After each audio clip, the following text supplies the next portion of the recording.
नमस्कार। शनि ढैया की शुरुआत 29 तारीख तीसरा महीना 2025 से धनु राशि वालों पर हो जाएगी। इस समय में इनको क्या बातों का ध्यान रख के चलना चाहिए कि यह ढैया इनके लिए शुभकारी बन जाए, क्योंकि छोटी छोटी बातों का ध्यान रख के ही कई ग्रहों के शुभ फलों को बढ़ाया जा सकता है, अशुभ फलों को कम किया जा सकता है।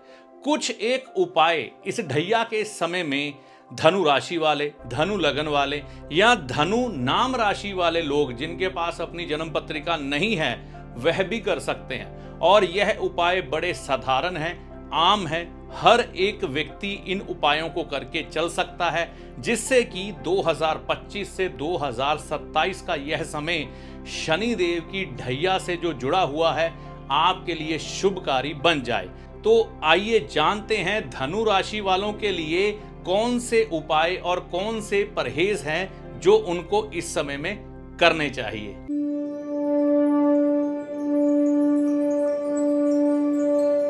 नमस्कार, मेरा नाम है पंडित अरविंद तिवारी। इस चैनल पर अगर आप आज पहली बार आए हैं या बहुत समय से चैनल के साथ चल रहे हैं, अभी तक आपने इस चैनल को सब्सक्राइब नहीं किया है, तो इस वीडियो को देखने के बाद चैनल को सब्सक्राइब करके जाइएगा। धनु राशि वालों के लिए ढैया में शुभ फल कैसे मिलेंगे, चाहे धनु राशि है, चाहे धनु लगन है या नाम की राशि धनु बन रही है आपकी।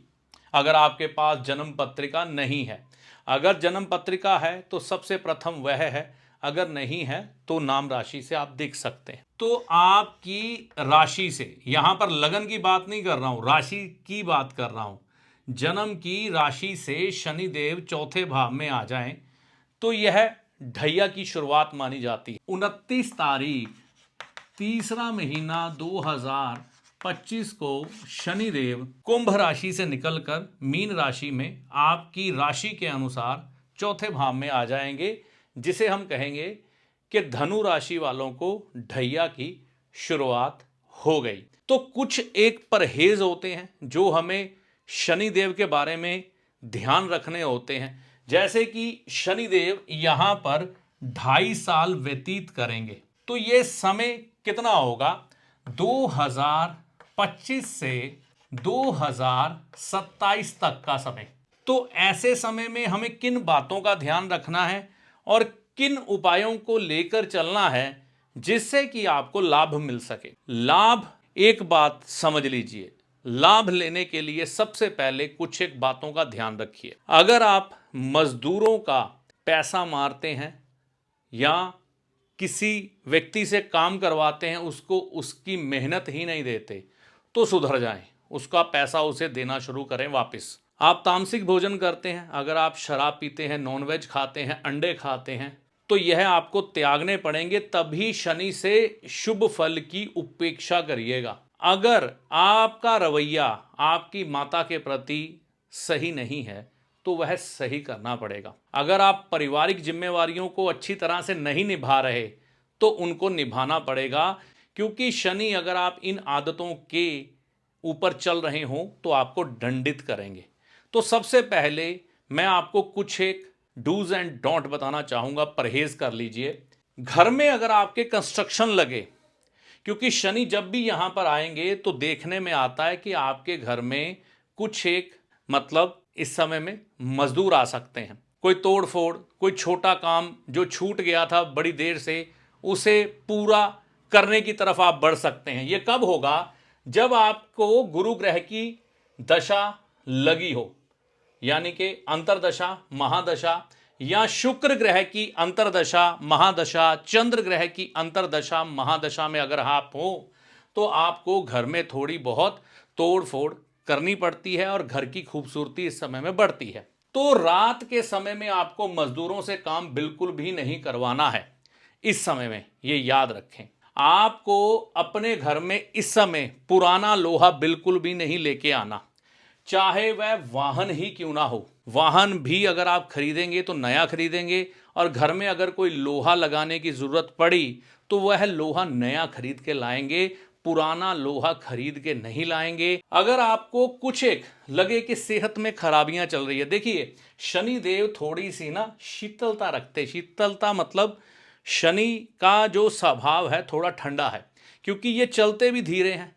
कोई भी ग्रह जैसे चंद्रमा है, सवा दो दिन में राशि पार कर जाता है, लेकिन ये 2.5 साल लगा देते हैं, है ना। एक राशि को पार करने में इन्होंने 2.5 साल का समय लगा देना। थोड़ी ठंडक है, यानी कि अग्नि इनमें कम है। तो हमें यह समझना है कि इस समय में कोई कफ कोल्ड या चेस्ट से संबंधित रोग परेशान कर सकते हैं, है ना।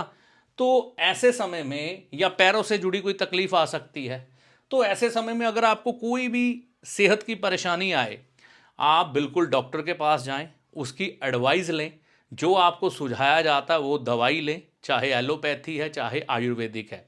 लेकिन अगर आप साथ में होम्योपैथी का भी कोई इलाज रख लेते हैं साथ में, तो वो बढ़िया रहता है। इस समय में रात को दूध बिल्कुल नहीं पीना, आपको सूर्य अस्त होने से पहले पहले दूध पी लेना है।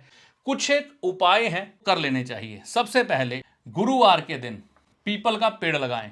गुरुवार के दिन अगर आप किसी मंदिर में या किसी पहाड़ी इलाके में या किसी सरकारी संस्थान में पीपल का पेड़ लगा आते हैं तो सबसे बढ़िया हो जाता है। साथ में उस पीपल के पेड़ की पालना भी करनी है कि वो पीपल का पेड़ बढ़ जाए, और साथ में मंदिर के अंदर जो पीपल का पेड़ हो उसके नीचे दीपक जरूर जलाएं, बहुत बढ़िया होगा।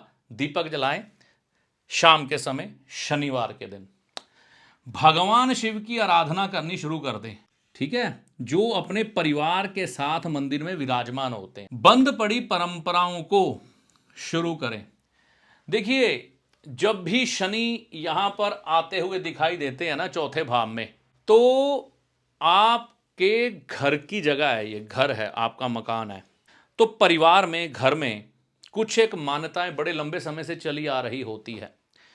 कई बार आपकी माता जी मंदिर में कोई प्रथा को, जो आपकी पुश्त दर पुश्त चली आ रही होती है, उसको निभा रहे होते हैं, लेकिन अज्ञानता का ऐसा पर्दा बुद्धि पे पड़ता है कि व्यक्ति उन चीज़ों को तिरस्कृत कर देता है, उनके बारे में बुरे शब्दों का उपयोग करता है, जिसके कारण कई बार जबरदस्ती करके वह परंपराएं अपने घर में बंद करवा देता है, जो पुरातन परंपराएं चली आ रही होती। तो शनि यहां आने के बाद यह संकेत करते हैं कि उठ, माफी मांग, मंदिर में जा और अपनी वह पुरानी परंपराएं शुरू करो।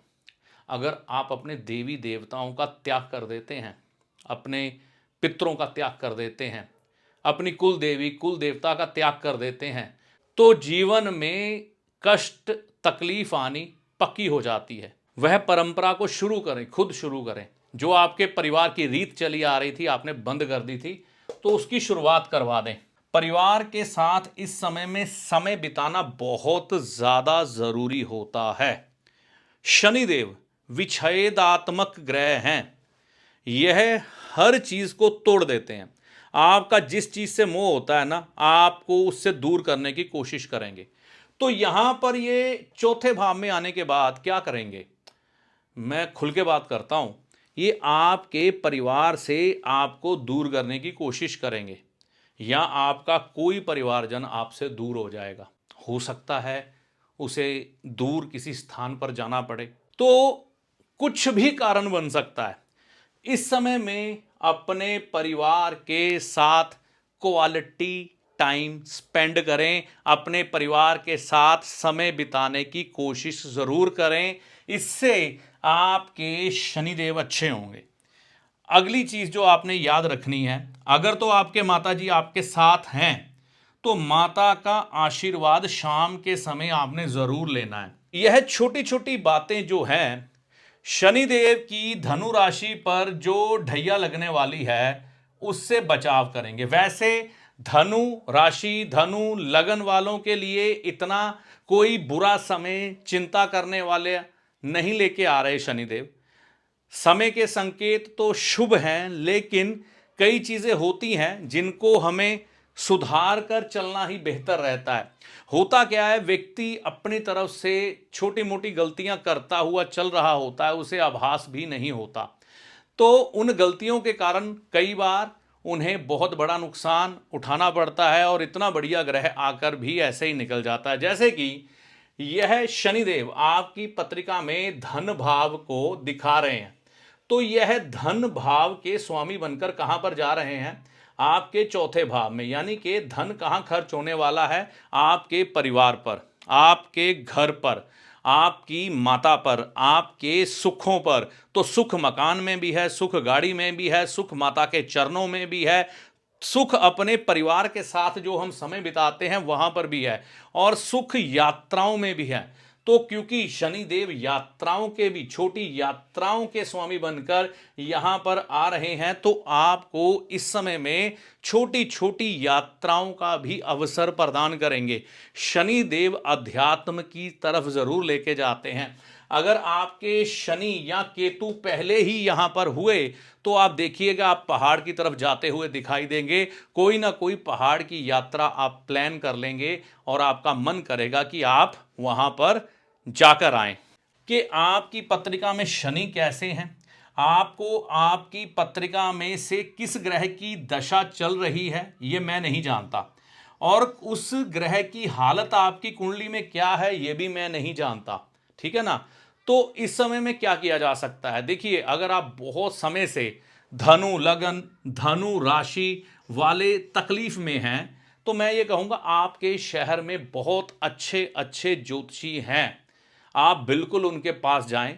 जरूरी नहीं है ऑनलाइन ही किसी को दिखाएं, आपके शहर में बहुत बड़े बड़े, बहुत इंटेलिजेंट विद्वान हैं, बहुत पुराने समय के बढ़िया विद्वान ब्राह्मण बैठे हुए हैं, आप उनके पास जाएं। उनको अपनी पत्रिका दिखाकर अगर कोई ग्रह आपको शुभ फल नहीं दे रहा तो इस समय में अपनी पत्रिका दिखाकर अपने उन ग्रहों का उपचार करें और छोटे छोटे उपाय करने शुरू करें। थी धनु राशि के लिए ढैया के शुभ फल कैसे मिलेंगे, इसके ऊपर कुछ एक उपाय, कुछ एक परहेज जो आपके जीवन में शुभता ला सकें। तो यह जानकारी आपको कैसी लगी कमेंट करके अपनी राय दीजिएगा। वीडियो अच्छा लगा तो लाइक और शेयर करिएगा। चैनल पर अगर आप पहली बार आए हैं, बहुत समय से चैनल के साथ चल रहे हैं, तो इसे सब्सक्राइब करके जाइएगा। इस वीडियो में दी गई जानकारी का लाभ माता रानी की कृपा से आपको होगा। जय माता दी।